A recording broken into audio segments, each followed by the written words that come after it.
I'm Jason Bradford. I'm Asher Miller. And I'm Rob Dietz. Welcome to Crazy Town, where McDonald's newest menu item is the 4-pound Hippo Bacon Burger with cheese. This is producer Melody Travers. In this season of Crazy Town, Jason, Asher, and Rob are exploring the watershed moments in history that have led humanity into the cascading crises we face in the 21st century. Today's episode is about the consequences of unleashing plant and animal species on unsuspecting ecosystems. The watershed moment took place in 1910. At the time, the estimated carbon dioxide concentration in the atmosphere was 300 parts per million, and the global human population was 1.76 billion.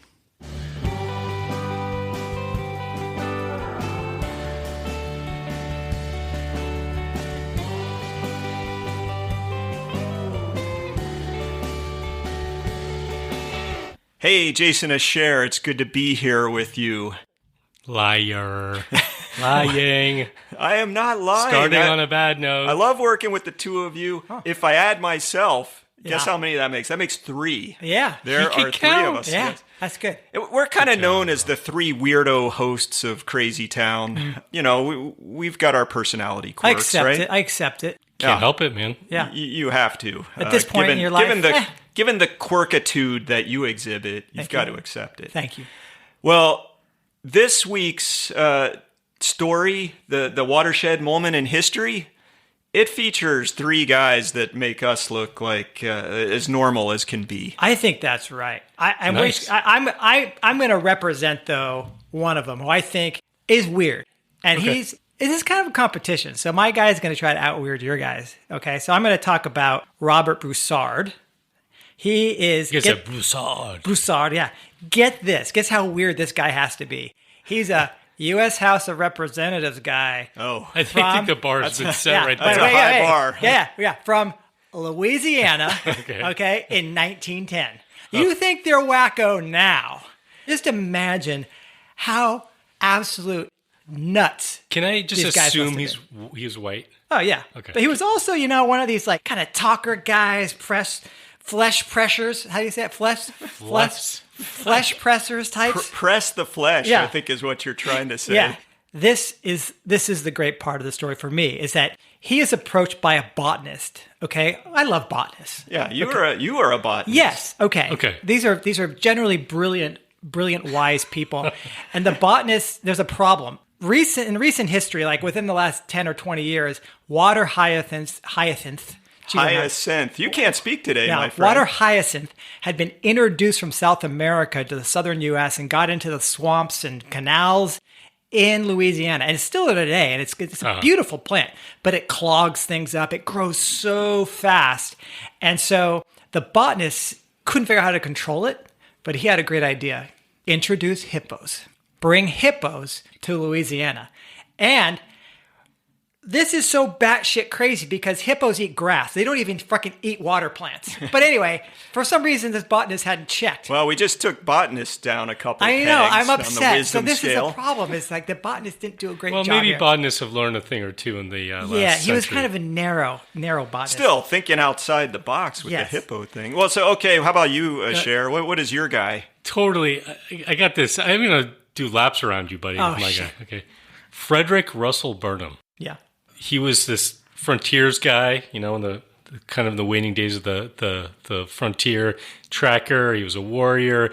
There's some speculation that he was the inspiration for Indiana Jones. So just imagine this dude who Yeah, was out there. I've just lost. What could this guy do with a bullwhip? Well, yeah, it's a good question. Now he loved to put himself in these really horrible conditions and test himself. So he was reported that he could go for 2.5 days or so without sleeping, and he could smell water from afar, which doesn't make any sense to me. How do you smell water from afar? That's great. Yeah. Okay. A frontiersman in the traditional American sense. No, but so this guy, he was almost like a Teddy Roosevelt kind of character, because he signed himself up, I guess, to be in the Boer War. He was fighting for the South African side. Went to Africa. He was famous because he hid out for 2 days in an aardvark hole, like watching the enemy, scouting them, and he would float down the river disguised as a dead cow, to like check out what the enemy was doing. The old dead cow ruse. Yeah. And he could smell nothing but water, so he was able to deal with it. Yeah, when he was in the water, it was the only really thing you could smell was water. But he would also like to drink and eat all kinds of crazy shit. He would make a cocktail out of 3 parts milk, 1 part fresh blood from a living ox, and drink that down. He would like take uncooked corn in his mouth and he would just chew on it until his jaw was like sore and he couldn't chew anymore. So yeah, I think my buddy Freddie's got you beat. Probably. Okay, well, thanks for that amateur hour, both of you guys, because I got Fritz Duquesne here. Okay. Now, Fritzy, he's got a special place in the Weirdo Hall of Fame, okay? So this guy also fought in the Boer War. I think you misspoke. Cool. Your guy was on the British side. My guy is on the South African side. He hates British people, just utterly hates them. Amazing that these two guys both fought in this Boer War. But on opposite sides. But here's some fun stuff that old Duquesne got up to in his life. At one point, he decided he was going to make a movie. This is in 1914. He decides to do a travel log on the Amazon River, but that never would be makes really it. hard with that technology. He never makes it. I think he was just collecting money to make it. Oh, nice. Yeah. And then World War I kicked off, and he was gone. So that was one of his little adventures. But that's nothing. Later, he gets into insurance fraud. And you can see how one leads to the other. Yeah, of course. He gets caught, and he's on trial, and towards the end of the trial, he's giving testimony, and he falls down and claims that he's now paralyzed from the waist down. Like a sudden immaculate paralysis? Yeah. Okay. And so they rule that he's got some kind of mental problem, and they lock him up in Bellevue Hospital. Where nice. he fakes paralysis for 7 months. What? And then along the way, he gets a hacksaw, cuts through the window, and escapes. Brilliant. Damn. Yeah. Well, now gives me some ideas. Years later, he's caught again as the alleged leader of a 33-person Nazi spy ring. Sounds like a good guy. Yeah. I'm liking this guy. Goes to Leavenworth for 20 years. And then finally he gets out of there and dies a couple of years later. But I think this guy is the head weirdo of these three. Yeah, so weirdo might not be the word I would use for him.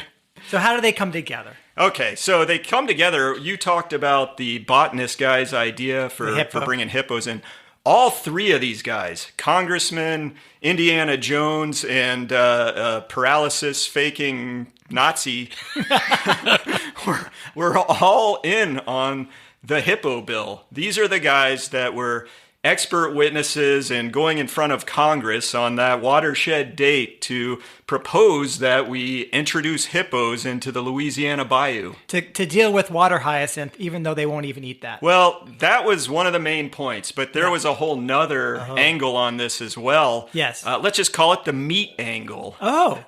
So the idea was we can solve all kinds of food shortage problems if we bring in hippos for meat. So we almost had a McHippo industry basically in the U.S. Like in a parallel multi-universe scenario. Yeah, like this bill passes instead of fails, and it's now the golden arches, and those refer to the butts of the hippo basically. Those are rumps. Yeah. Imagine the size of a ham coming off of the kitchen. It'd be like straight from the Flintstones. Arby's would have been just fantastic in this scenario. You know when you go to like a state fair and you get one of those big turkey legs? Yeah. Imagine you had a hippo leg.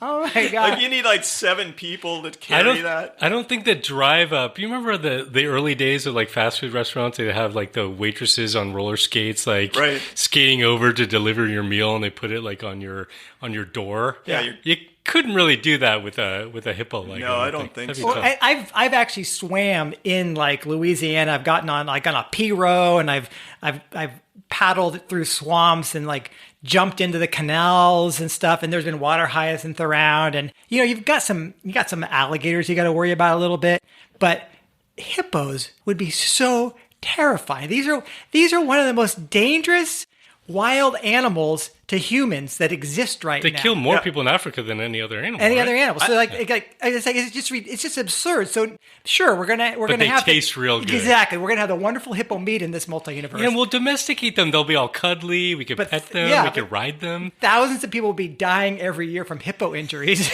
Well, I'm a fan of the Tooth and Claw podcast, which it's actually by a conservation or a wildlife biologist, and they actually talk about animal-human conflicts and describe the behaviors. And they did an episode on hippos, and it's terrifying. They were like, yeah, in a crocodile attack, like 70% of people survive. In a hippo attack, negative 12% of people survive. And they're like talking about this guy who actually survived, but you could see his lung afterwards. Like just these huge teeth just go right through you. Yeah. That'd be a scary thing to have all hanging around New Orleans. Well, there was that educational game that they marketed when we were kids. That Hungry Hippos. Yeah, that was all to warn people about the dangers of hippos. Right. Yeah. Well, hippos are becoming a little bit of a theme. You may recall my pygmy hippo story from our episode on domination of animals. Because we love hippos. Yeah. Yes. Yeah. So this watershed moment, again, it's these guys getting together to say, hey, let's bring hippos in.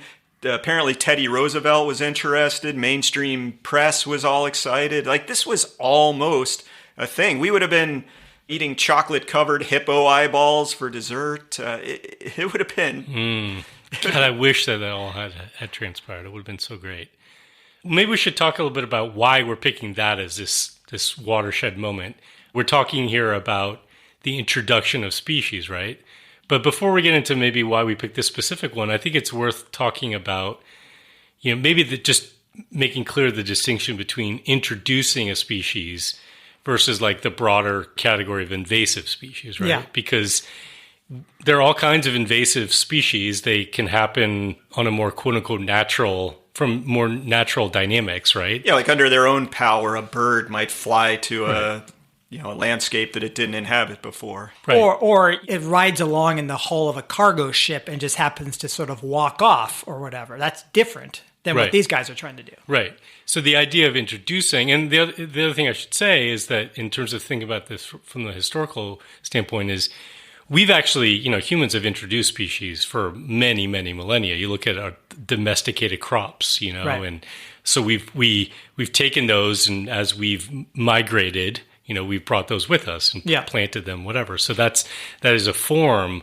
of introducing new species. Yeah, and I think what's going on now, the way that we sort of think about this and why we pick this moment, is you've gone from this, we are accidentally the wider hyacinth is here and is going crazy, and now we're saying, okay, let's go further. Let's no longer just sort of accept this passive movement of things.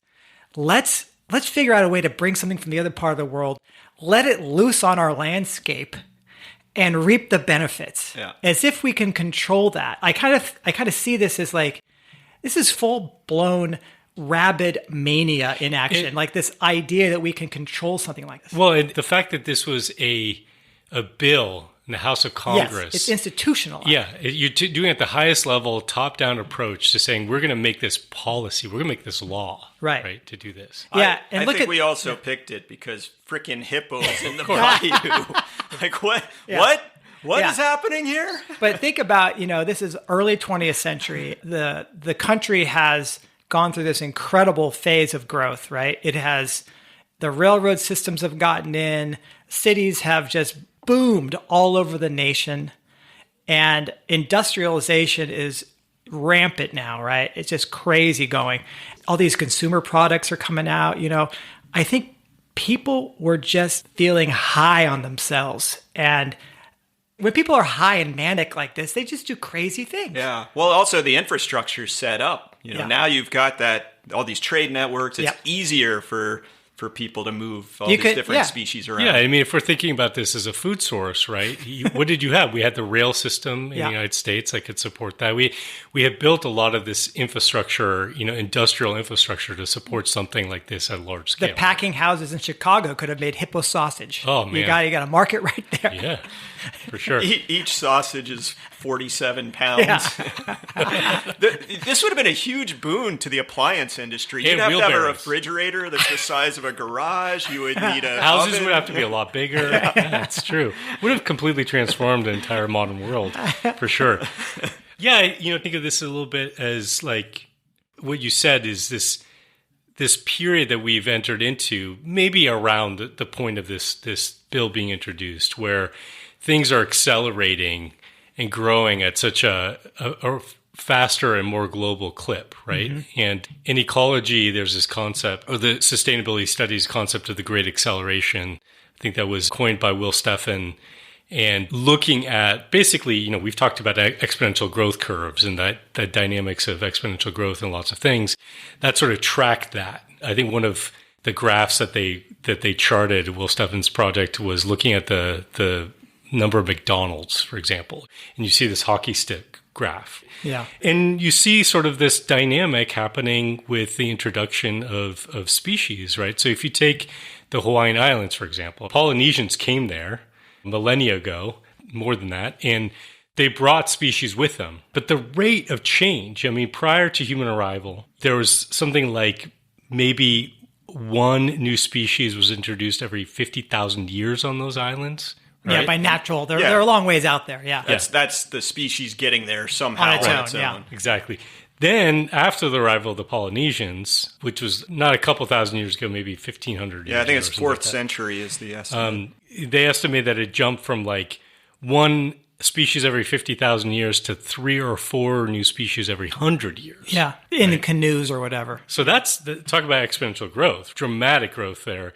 And then in modern times, there's something like 20 new species colonizing the islands each and every year. It's every other time a plane touches down. Right. And in fact, they're trying to do a lot of things to stop the introduction of species now. It's not being done intentionally now. It's just so many people coming in. There's all these things about people having shit on their shoes, and all of a sudden, there's seeds. I usually have a pygmy hippo with me wherever I go. And it's one of your drop it off. It's one of your assistants. Yeah, what's hippos, it called? The emotional right? support animal. Emotional support. Yeah. How many seats do you have to book? Well, it's a pygmy hippo. Okay, but still, you need a whole row at least, right? So let's back up a bit because it sounds crazy today, but if you go back to the 1800s, early 20th century, there were these societies. Like I used to be part of an academic society, and I was a botanist, like the American Journal of Systematic Botanists or whatever. And you get their magazine, you get wild their journal. Parties. Yeah, wild parties. We have these conferences every year, and we just talk about plants and just go nuts, right? So they probably did come in and like brag about who could grow the best marijuana or. God. Those are the after hours parties. It was not that interesting, unfortunately. But anyhow. There was a society for the acclimatization of animals, birds, fishes, insects, and vegetables. So these are people basically like, let's do it. Let's like bring everything we can here and get them acclimatized. So they were just really wanting to spread exotic species around the world. And sort of the poster child is the European starling, right? Yeah, at least here in North America. Yeah, here in North America. Gosh, it was brought in, I guess, because some guy was fond of Shakespeare is the lore. And so it's nuts. They were brought in for all kinds of reasons. Yeah, that was his legitimate reason, right? Yeah, his issue was he wanted any bird that was mentioned by Shakespeare he thought should be populating our landscape. So he might be in there with our 3 weirdos as what you don't understand nice is Shakespeare's originally from North America, right? Yeah. And he was writing about his childhood. Yeah, what's the guy's name? Eugene Schieffelin? Something like Eugene that? Schieffelin. I think he's like the Ringo Starr.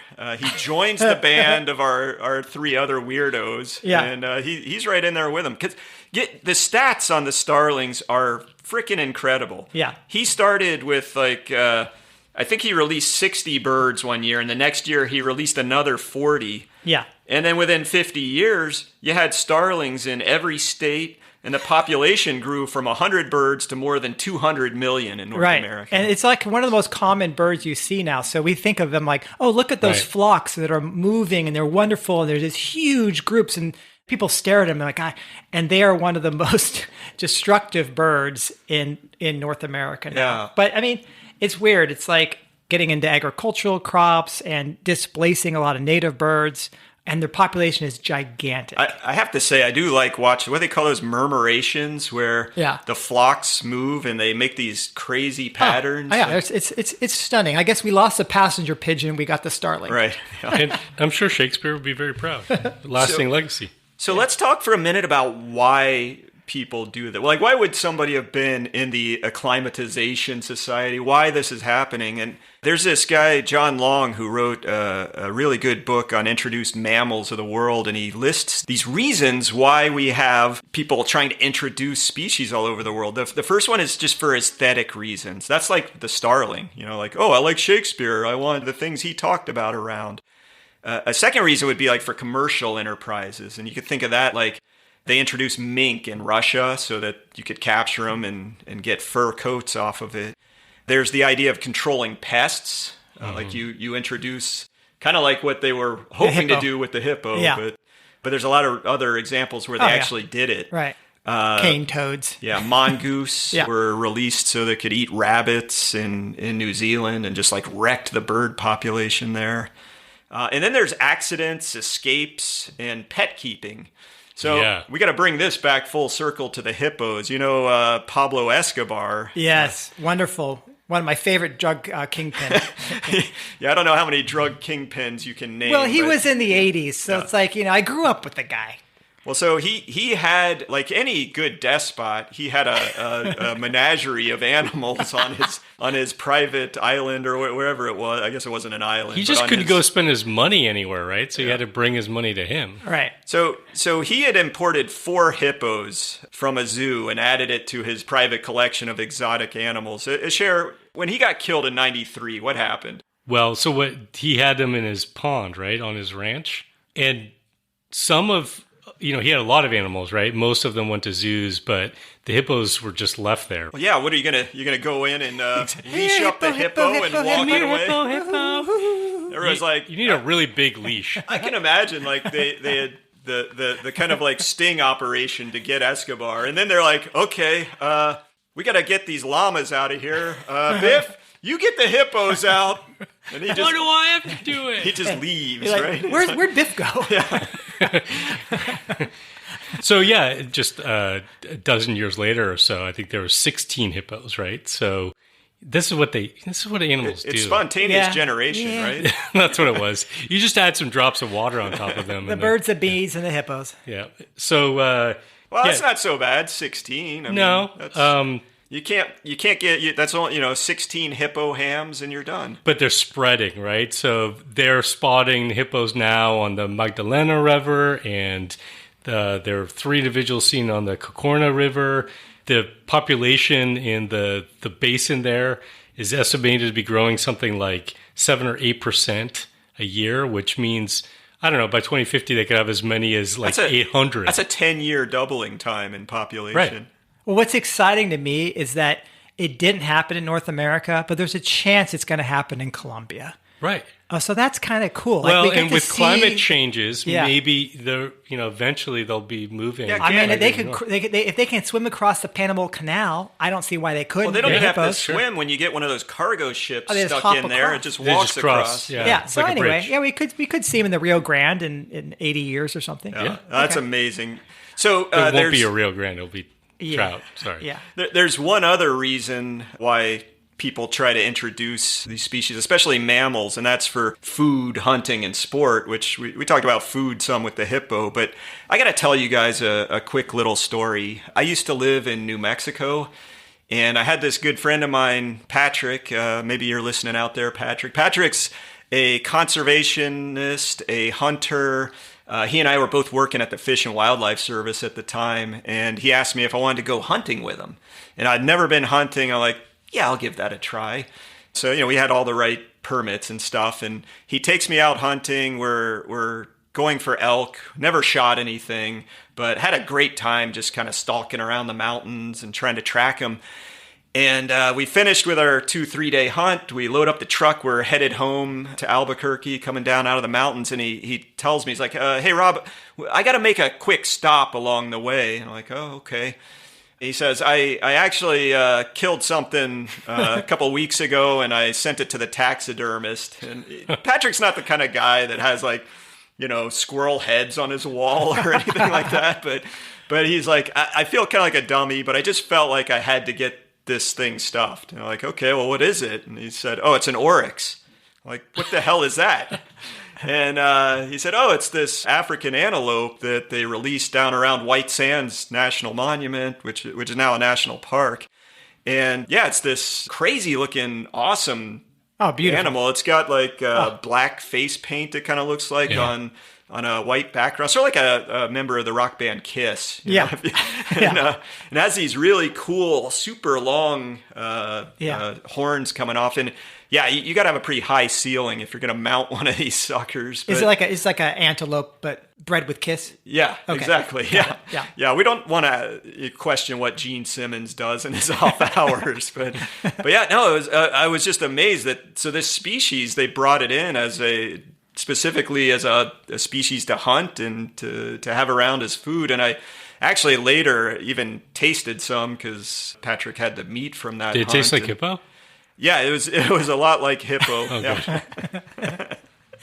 No, it was really good, but it just kind of blew me away that here's this African species that I had no idea was here. And I even a year or so later, I was visiting one of the biologists at a national wildlife refuge down around southern New Mexico, and we came across a kill where a mountain lion had taken apart an oryx, so you could see the bones and the fur and all that. But they're around and now just part of the ecosystem. They're not small. No, it's a big animal.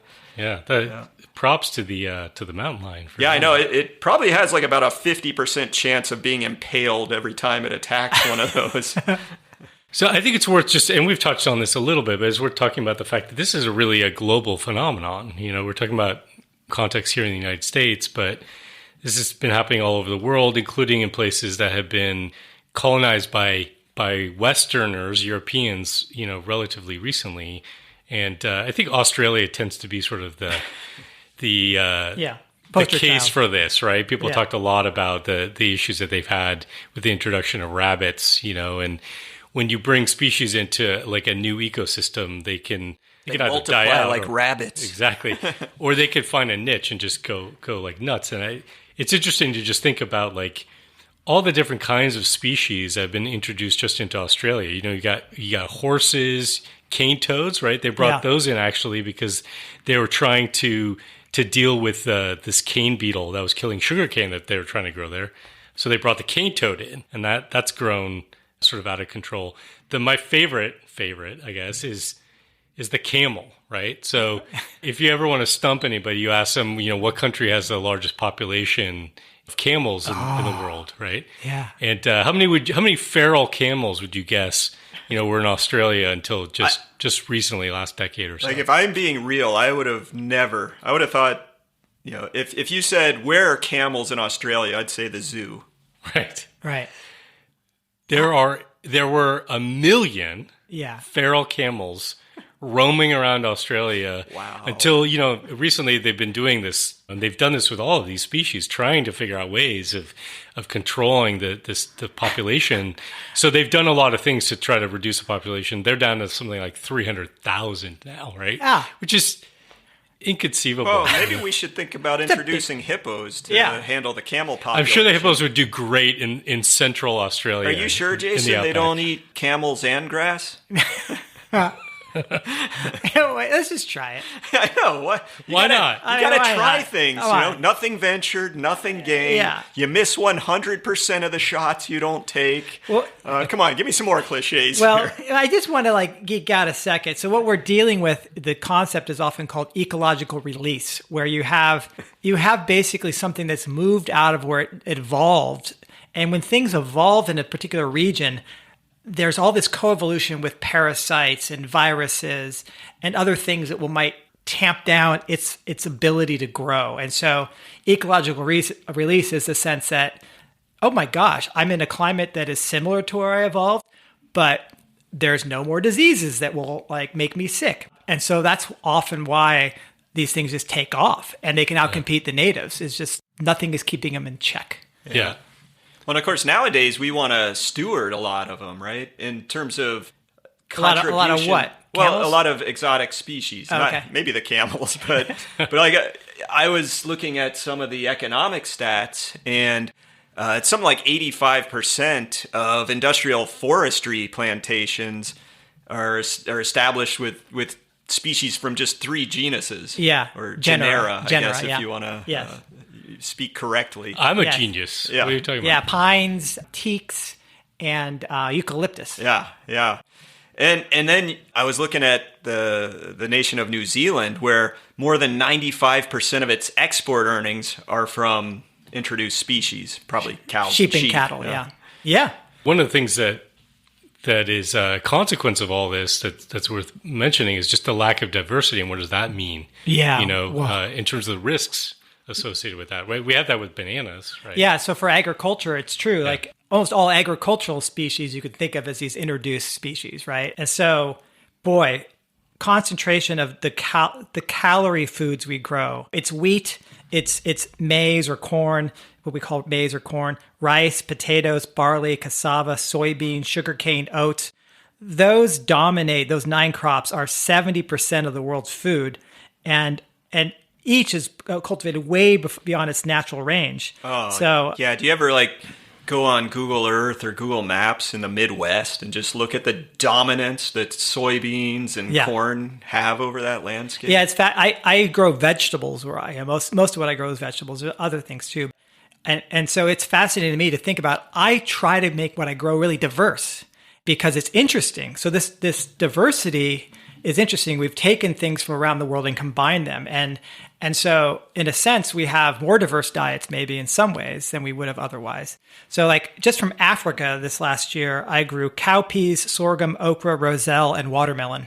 And of course, I grew stuff from the Americas, stuff from Europe and Asia. And in the creek alongside the So farm, you're the bad guy here. You're introducing all kinds of species. Maybe. Well, he put a couple hippos in the creek out here too. Yeah. Don't tell the Watershed Council. Jesus. Well, I'm not going swimming in the creek anymore. It's scary. Yeah. But yeah, so that we've spread our crops all over the place.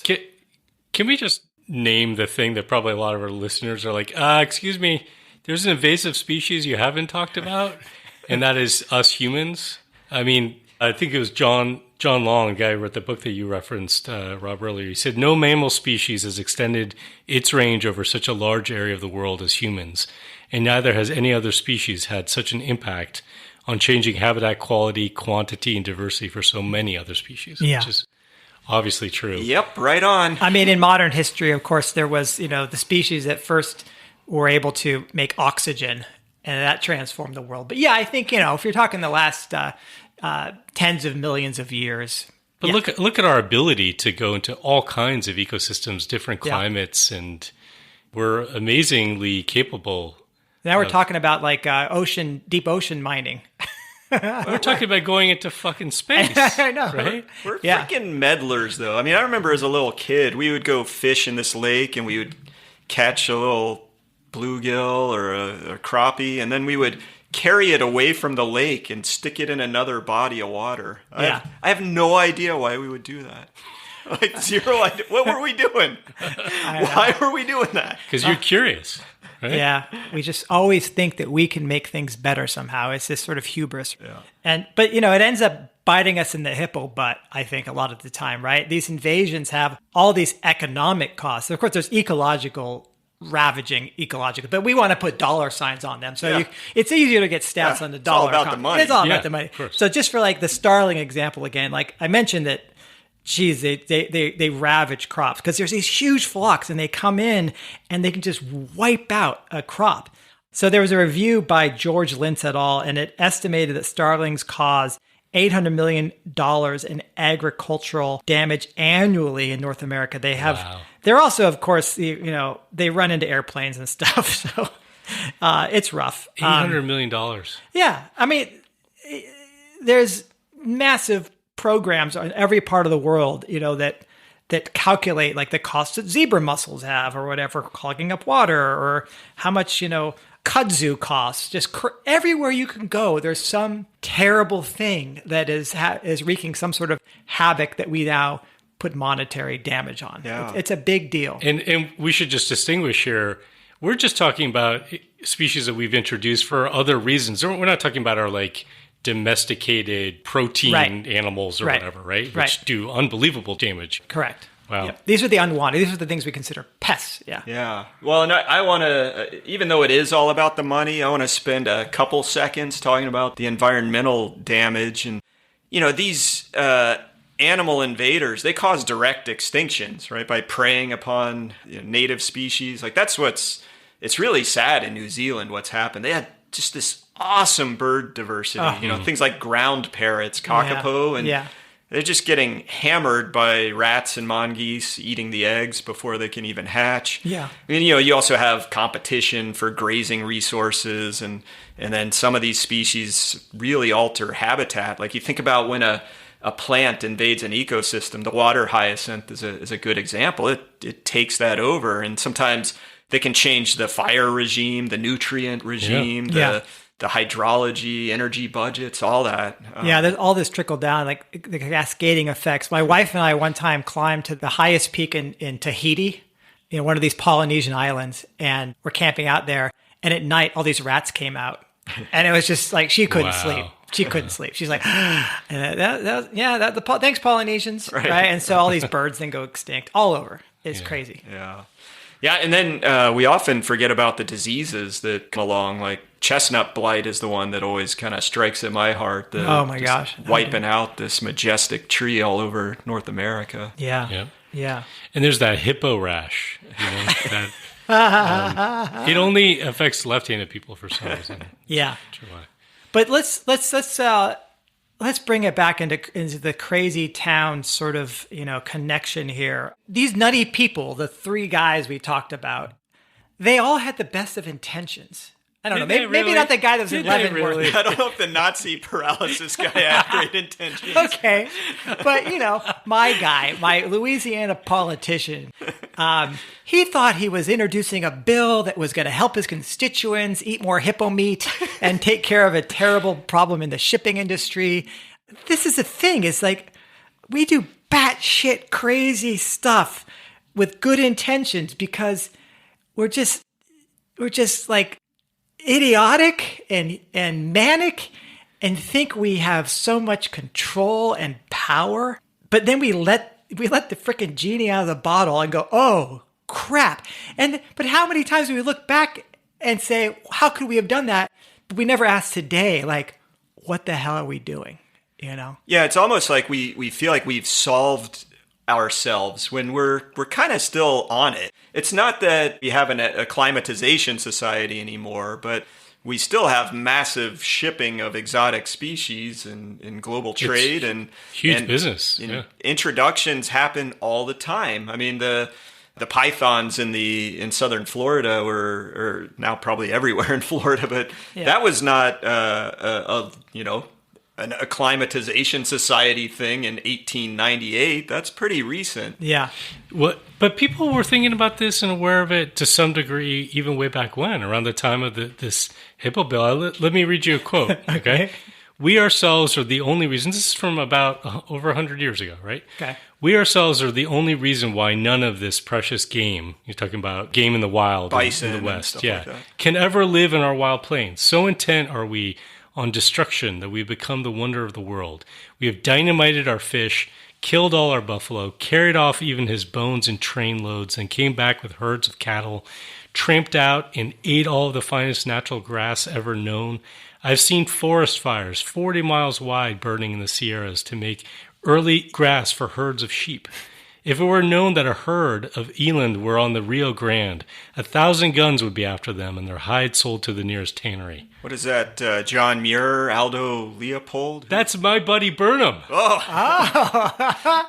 Which is what's so crazy about this. On the one hand, he sees that. Yeah. And then on the other hand, he's like, well, solution, of course. Bring in the hippos. Let's introduce hippos. We can hunt those guys. Right? Yeah. So there's like awareness and then naked opportunism. Doesn't it remind you? We talked about Jeff Bezos. Yes. Remember? Yes. I get so riled up every time I talk about this. Yes. This presentation that Bezos gave, when he was launching his space penis company. Blue Origin or whatever. He's just talking about all these issues that we're facing, stuff that would have come out of the mouth of anyone at PCI, Right. about energy constraints and limits of efficiency and all this stuff and exponential Scarcity. growth. And he's like, yeah, we only have two choices, the path we're on, we're just going to have to ration. It's like, I know. well, no, fuck that. We're going to space. I We're know. gonna He harvest even the moon. says the R word. I'm just like, my jaw dropped. Right. So But it's the then same. It's the yeah. same thing. This is Right. this what you're talking about. It's this hubris. I hope we don't accidentally reinvigorate the hippos in the Bayou idea, and Bezos makes that part of his space penis platform. I'm sure he has. Hippos in space. There'll probably be one of his orbiting Oh, yeah, right. colonies. Yeah. He probably is going to have a hippo one. He's got to have some. Yeah, hippos. he's got to recreate the African wetland. They're heavy Yeah. to transport. That's Yeah, the only downside. that's the problem. Just- Maybe the pygmy ones. Let's get the pygmy ones up there. Yeah. Yeah. But, there's a lot going on, though, now where we are still trying to fix things. And some of the fixing is this techno-fix stuff. And some of the fixing is really ecologically minded. Like nowadays, it's much harder to pass a bill to introduce hippos, right? So we do have ecological thinking going on in how we try to manage introductions of species. Yeah. Speaking of Crazy Town related to this stuff, I think we have to talk a little bit about how crazy making it is to be aware of the stuff that we're talking about here, right? Of the dangers, the risks of introducing species when we're in a situation now because of climate change. My family has been very involved over the years in trying to plant native species. When we're living in California, especially because of the drought conditions, we only planted native species. We're in a situation now where, because the climate is changing so rapidly, that what once had been the right habitat for species is no longer the right habitat. And we were just dealing with that here. We have Douglas fir on our property, and there's a group of 3 of them that are diseased and have to be cut down. Oh, yeah. And they're sort of on the this corner edge of our lot that actually gets a little bit of sun. And they're huge. Yeah. So we were talking about, well, what do we plant there instead? And we were talking to an arborist, right? Bringing some koalas to munch on the leaves. And he was saying, well, honestly, you should think about getting white oaks, which are not indigenous. They're from, California, essentially, Okay. right? Well, there's an Oregon white oak behind you right now, but he must have been talking about something. Yeah. Okay. And basically saying, look, the climate's changing. Yeah. You need to bring in species that are going to be able to withstand drier conditions. Right. I think than you we have should now. plant a coral reef there. I mean, they're hurting. It makes a lot of sense to plant it in landlocked, a little residential neighborhood. You got to think ecologically here. Well, what's interesting to me is I'm affiliated with other institutions, Institute for Applied Ecology, and they are trying to put ecosystems back together, okay, that are fragmented. Like taking an old wheat field. There's one actually a mile and a half from here. They've done an amazing job at Herbert Farm, for example, turning it into a restoration site with native prairie again.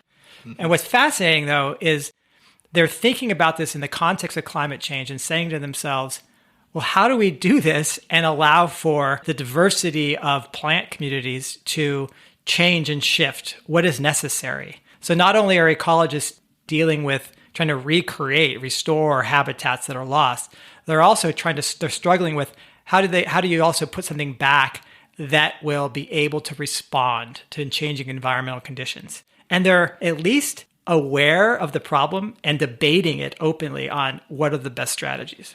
Wow, that sounds like somebody who's thinking about how to fix some of these problems, which is going to take us directly into our Do the Opposite segment. Oh, okay.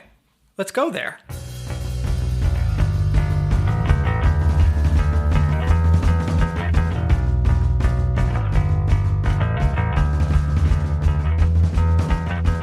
Okay, Jason and Asher, I've got another awesome review to share from one of our listeners here in Crazy Town. My bruised ego lives for this moment. I need a little pick-me-up, too. Yes. Yeah, Okay. it's like fan mail. This one comes to us from Irritating 1000. That sounds Okay. great. Okay. Smart, sarcastic, funny, want to laugh and cry at the same time, have learned a lot, and even better, have been moved to get off my butt and get actively involved. Nice. But to actively involved by irritating people? Is that the... Well, I don't know what kind Everyone of active plays their involvement. part. Yeah, that's right. Maybe we need some irritants in the system out there.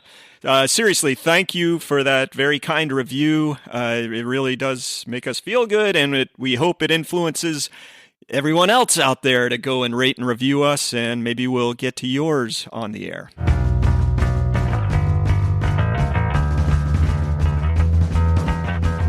Every decision I've ever made in my entire life has been wrong. My life is the complete opposite of everything I want it to be. If every instinct you have is wrong, then the opposite would have to be right. So, in terms of doing the opposite, we've had all these introduced species that, like you said earlier, Jason, that we kind of let the genie out of the bottle. You can't just stuff it back in. So what is it that we are going to do? On the one hand, I would just echo something you were talking about earlier, Jason, that ecologically, we've gotten a little bit smarter. Not saying we're wise yet, but you can't just pass a hippo bill these days. You actually have programs, and I was involved in this with U.S. Fish and Wildlife Service and the U.S. Geological Survey, trying to target invasive species as a problem, and it's the exact opposite of an acclimatization society. Right. Yeah. And, we were just talking about that. This stuff exists. There are lots of resources for people in terms of thinking about planting, with the caveats that we just talked about in terms of climate changes, planting native species and programs, even grassroots programs are great ones around here that some of the environmental groups do. And I'm sure in everyone that's listening, most communities, or a lot of them, ways for people to actually get involved, right? Yeah. In removing invasive species from a local habitat. And nurseries nowadays, I can go to a local nursery and usually find a section that is native plants. And that was not true 15 years ago. It was very rare. So that's pretty cool. But, we talked about how it was the globalization of trade and shipping stuff all over the world really was part of the acceleration that happened. And so one of the ways that we can also reduce the likelihood of new invasive species coming in is support local economic production, reduce the amount of stuff we just ship around all over the place. So that's, of course, you have to convince everyone to do the same as well. And then once we've relocalized, we're golden. I just go back to the example of my little situation in California. When we moved into this house, we ripped out the lawn that was in the front. We planted.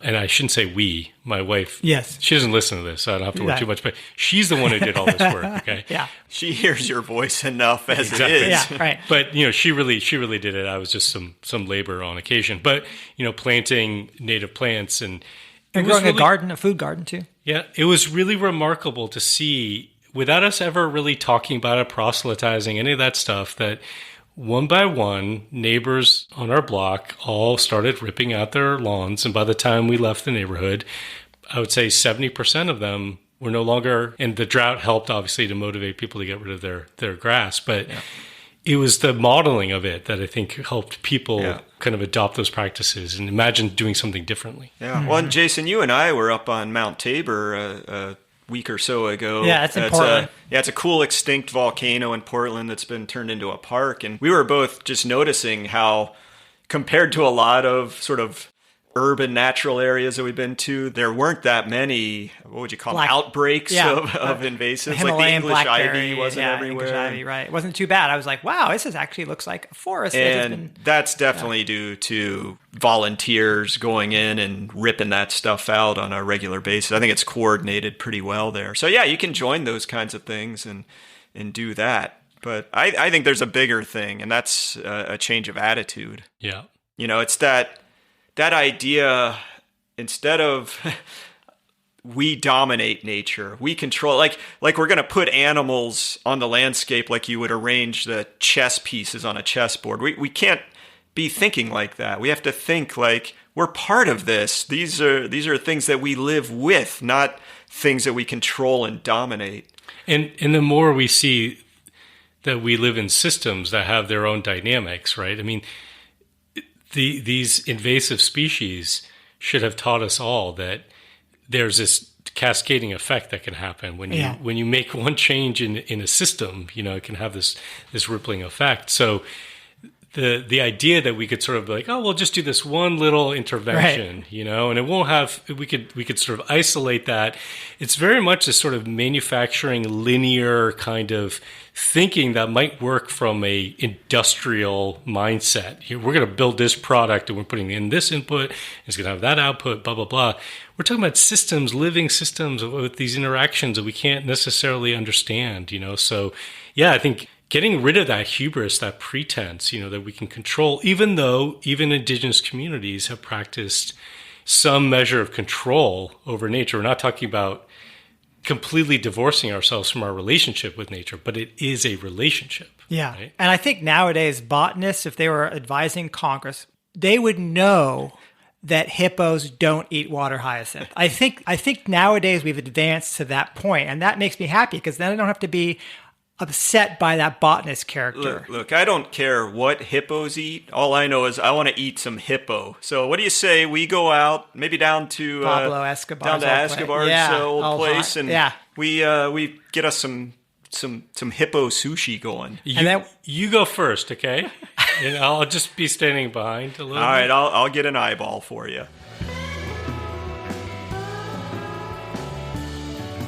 We want to give a special thanks to Ilana Zuber, our star researcher of the watershed moments through history. Without her work, there's no way we could have covered such sweeping topics this season.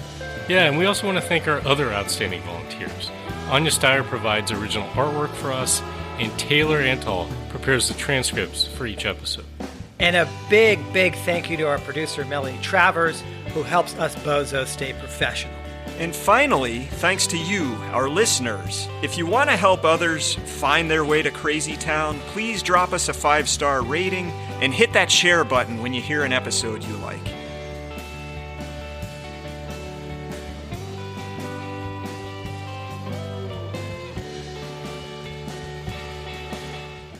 Folks, we know that governments and underfunded nonprofits are just not coping with the invasive species crisis. I mean, just the other day, I was able to purchase 82 king cobras and release them into the fields near my home. But instead of continuing to contribute to the problem, why not become a citizen willing to fight for the sanctity of your homeland? Inspired by the classic 80s movie Red Dawn, the Wolverine Corps is an association of militant freedom from invasive species fighters, and it is calling on you to join its ranks. How? Well, for only $19.95, you can get access to their extensive library of counterinsurgency techniques in the form of hundreds of trifold pamphlets and VHS tapes. Step-by-step guidance is provided to turn you into the badass weed puller, invasive toad squisher, and starling nest spotter you were meant to be. Wolverine Corps. Don't just sit on your ass. Be a badass. Crazy town. Da, da, da, da, da, da, da, crazy town.